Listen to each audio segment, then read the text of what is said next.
Hello everyone, good morning. কেমন আছো তোমরা সবাই? আশা করি ভালো আছো। তো আজকে তো কালকে জামাই ষষ্ঠী গেল, আজকে পরের দিন মানে জামাই ষষ্ঠীর মাংস খাওয়া। তো আমার তো বাবার বাড়ি নেই কাছে যে আমি যেতে পারবো, আমার তো যাওয়ার উপায় নেই, এই কারণে আমি যেতে পারছি না, লাগাকার পরেই আছি শ্বশুরবাড়ি। তো দেখি ভগবান কবে কোন দিন নিয়ে যায়, সেদিন হয়তো যেতে পারবো। তো আজকে তো জামাই ষষ্ঠীর দিন, তো চলো দোকানে যাচ্ছি, কী আনতে তোমাদেরকে দেখাবো। সকালবেলা অলরেডি একটা বাজার হলো, বাড়িতে নিয়ে এসে রাখলাম। আর এদিকে তো মানিকের বাবাও বাড়ি নেই, ও বাড়ি থাকলে একটু অন্যরকমেরই হয়। তো আজকে যাই দোকানে, দেখি কি আনা যায়। তো চলো, আর্যকে বললাম, সকাল থেকে আর্য কিছু খায়নি, ওর খুব মানে সেই শরীর অসুস্থ, জ্বর, খুব পায়খানা হচ্ছে, ওই কারণে কিছু খায়নি। তো এখন যাচ্ছি দোকানে, ওকে বলছি চল দোকানে গিয়ে কিছু খাবে, আর বলছে আমি রোদের দিক তাকাতে পারছি না, এত রোদ এত গরম, সে বলার বাইরে। তো আর্যকে বললাম মানে ব্যাগটা নিয়ে চল, তো বলছে আমি নিতে পারবো না, তুমি নাও।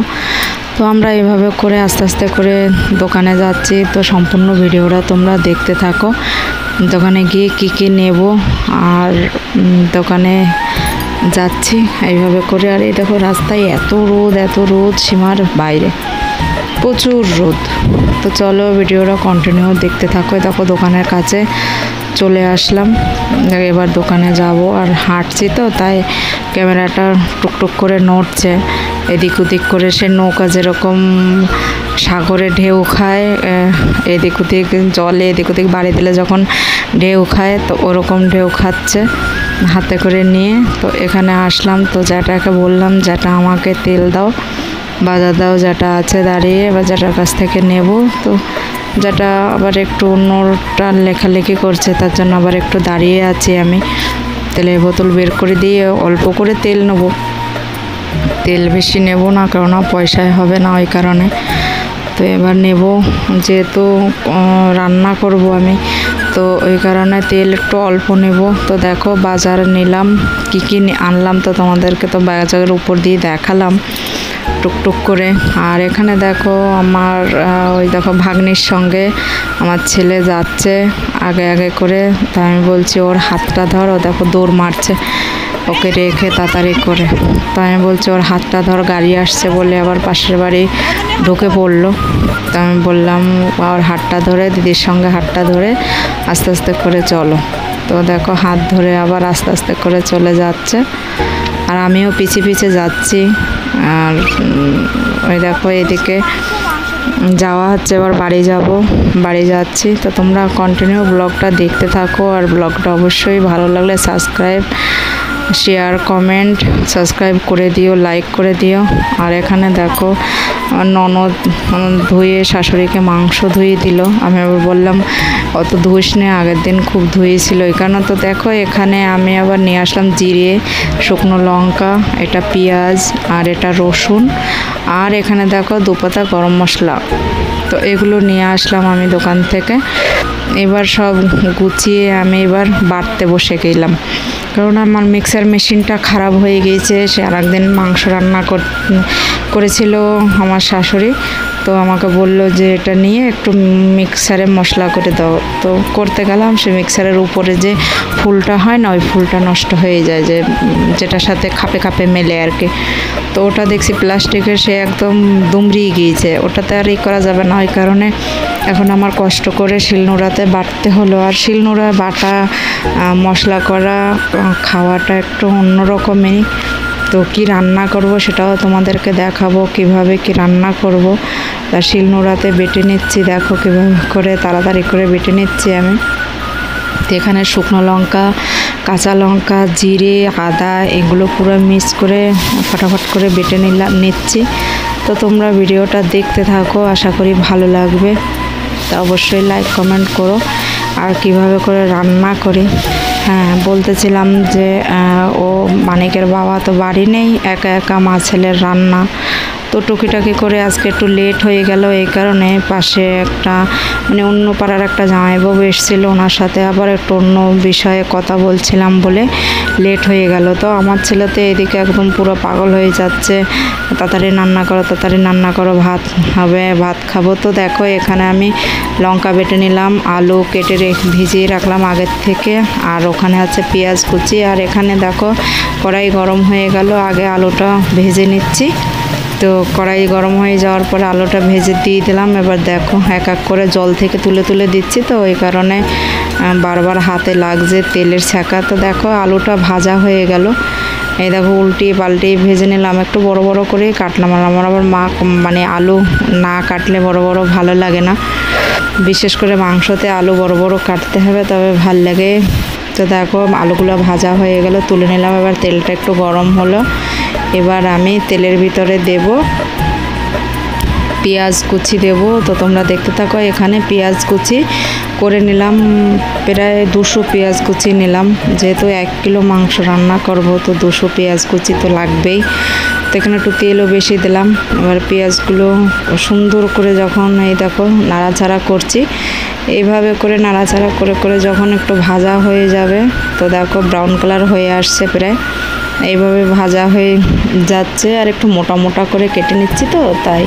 তো দেখো পেঁয়াজগুলো ভাজা হয়ে গেল, এর ভিতর দিয়ে দিলাম এবার সেই বেটে রাখা মশলাগুলো দিয়ে ভালো করে কষিয়ে নেব, একদম ভালো করে কষিয়ে ওলটপালট করে তেলে কষিয়ে নেব, জল দেবো না আগের থেকে। তো দেখো লবণ হলুদ দিয়ে দিলাম, এবার লবণ হলুদ দিয়ে আমি 1.5 চামচ হলুদ দিলাম কালার হওয়ার জন্য। এই দেখো কি সুন্দর করে মশলা কষাতে কষাতে মশলার জলটা ছেড়ে দিল। এবার দেখো আমি এই দেখো মশলা কষাতে কষাতে মশলার জলটা ছেড়ে দিল, এইভাবে করে মশলা কষাতে হচ্ছে, না হলে তো মশলার গন্ধ হবে ওই কারণে। আর আমার রান্নাটা একটু তাড়াতাড়িই হতো, একটু জল দিয়ে দিলাম, জলেও একটু কষিয়ে নেওয়ার দরকার। তো রান্নাটা আমার সকাল সকালেই হয়ে যেত, বললাম না সে জামাইবাবু এসেছিলো একটু দরকারে, অনেক দরকারেই ছিল, কথা বলছিলাম। তো দেখো এখানে মশলা প্রায় কষানো হয়ে গেল, এবার দেব আমি টুকটুক করে চিকেন, এক করে চিকেন দিয়ে দেবো। আস্তে আস্তে করে চিকেনগুলো ভালো করে ধুয়ে নিয়েছি, ধোয়ার ভিডিওটা তোমাদেরকে দেখাতে পারিনি। তো দেখো ধুয়ে নিলাম, ধুয়ে টুয়ে আমি চিকেন দিয়ে ভালো করে এবার কষিয়ে নিলাম। তো বাঙালি রান্না, তো বাঙালি রান্নাটা একটু অন্য রকমেরই হয়। আর আমি আজকে চিকেন কষা করব, যেহেতু আমি ঝোল করব না, ওই কারণে বেশি জলও দেব না, শুধু তেলের উপরে কষিয়ে কষিয়ে দেখো যা সুন্দর কালার এসছে না, দেখো দেখে মন বলে খাই, এখনই খেয়ে নেই। খুব সুন্দর একটা কালার আসছে চিকেনের, এই যে দেখো চটপট চটপট করে ফুটছে, দেখে লোভ লেগে যাচ্ছে, এত সুন্দর কালার হলো। মানে এই হলুদটা খুবই ভালো, আগে একবার হলুদ এনেছিলাম, হলুদটা তো ভালো ছিল না, এই হলুদটা খুবই ভালো। আর আমার কি বলো তো, যে জিনিস আমি কিনবো একটু ভালো দেখেই কিনবো, 2 পয়সা যদি বেশিও যায় তাও আমার ভালো, কারণ ভালো জিনিসই আমার বেশি পছন্দ, আমি আগাগোড়াই ভালো জিনিস পছন্দ করি। অনেকে আছে দেখবা পয়সার দিকে তাকায়, ও এটা কম নেব, এটা নিতে গেলে কমে হবে, কিন্তু জিনিসটা খারাপ হয়। তো এখানে দেখো কাঁচা লঙ্কা আর লাল লঙ্কা মিলিয়ে দিয়েছি, তার ভিতরে আবার যে ভালো হলুদ দিলাম, কালার একদম চটচটে কালার হয়ে গেল। তো এবার আমি এটাকে দিয়ে ধরে নিয়েছি সাঁড়াশি দিয়ে, যেহেতু কড়াইটা বারবার নড়ছে, গ্যাসের তার তেলা কড়াই তো ননস্টিকের কড়াই, বারবার না ধরলে পরে এদিক ওদিক করে নড়াচড়া করে। তো ঢেকে দিলাম, একটু ঢেকে দিলে পরে একটু ভালো সেদ্ধ হয়ে যায়। আর আর্য যেহেতু খাওয়ার জন্য খুব কাঁদছে, বলছে মা তাড়াতাড়ি করে করো, তাড়াতাড়ি রান্না করো, আমার খিদে পেয়েছে। তো ভাতটা তো আগেই করে নিলাম, মাংসটা হয়নি, ওর জন্য একটু তাড়াতাড়ি করছি আমি রান্না করার জন্য। জোর খুব খেতে খুব মাংস মাছ এগুলো খেতে খুব ভালোবাসে। মাংস দেখি ওর বাবার মতো, দেখি মাংস দেখলে পরে মাংস খাবো করে। ওর বাবাও রান্না করতে বসলে পরে বলে হয়েছে হয়েছে বারবার বলে। তো দেখি তার ছেলেও ওরকম মাংস রান্না করেছো বারবার বলেই যাচ্ছে। তো আমি বলছি দাঁড়াও শোনা, আমি করে দিচ্ছি, তুমি খাও। তো এখানে দেখে আমি বলছি কষানো মাংস তুলে দেবো। তুমি খাবে কি? তো বলছে না আমি ভাত দিয়ে খাবো। তো আমি বলছি একটু দেরি করো, আমি কষানো ভাত দিয়ে খাওয়াবো, তো একটু সেদ্ধ হোক। আমি আবার দেখছি যে সেদ্ধ হয়েছে কিনা। এই দেখো, তো ভাত চেয়ে দেখি না সেদ্ধ অত ভালো হয়নি, যেটা খাওয়ালে পরে পেট খারাপ করবে। তো ওই জন্য বলছি বাবু তুমি একটু ওয়েট করো। তো দেখো আলুগুলো দিয়ে দিলাম। এবার আলুগুলো তাড়াতাড়ি করে এর সঙ্গে কষিয়ে নেব। পুরনো আলু তো, তাও আমার মাংসর ভিতরে আলুটা খেতে ভালো লাগে, ওই কারণে আমি আলুটা একটু বেশি দেই মাংসতে। আলু খুব ফেভারিট জিনিস আমার, আলু খুব পছন্দ করি আমি। তো এখানে দেখো মাংস প্রায় কষা কষা হয়ে আসলো, তখন গরম মশলায় এক পাতা পুরো দিয়ে দিলাম। এটা ছিঁড়ে দিলাম, এমনভাবে গরম মশলার পাতাটা ছিঁড়লাম, তো সে এদিক ওদিক করে দিতে দিতে লেট হয়ে গিয়েছে। এই দেখো কীভাবে করে আমি দিচ্ছি, দেখো এইভাবে করে মানে দুই ভাগ করে টান দিয়েছি, তো দুই দিকে হয়ে গেছে। তো এদিকে ছাড়ছি তো ওই পাতায় পর চলে যাচ্ছে, ওই দিকটা করছি তো এদিকে চলে যাচ্ছে, তো খুন্তি টুন্তিতে এদিক ওদিক করে লেগে গিয়েছে। তো আমি ভালো করে এগুলো কষিয়ে নিচ্ছি। দেখো কিভাবে করে কষাচ্ছি, তোমরা দেখতে থাকো। তো এইভাবে করে চিকেন রান্না করে খেলে টেস্টি আসে, আর বিশেষ করে ভালো করে কষাতে হয়। যত তুমি চিকেনটা, মাংস বলে জিনিস, মাংস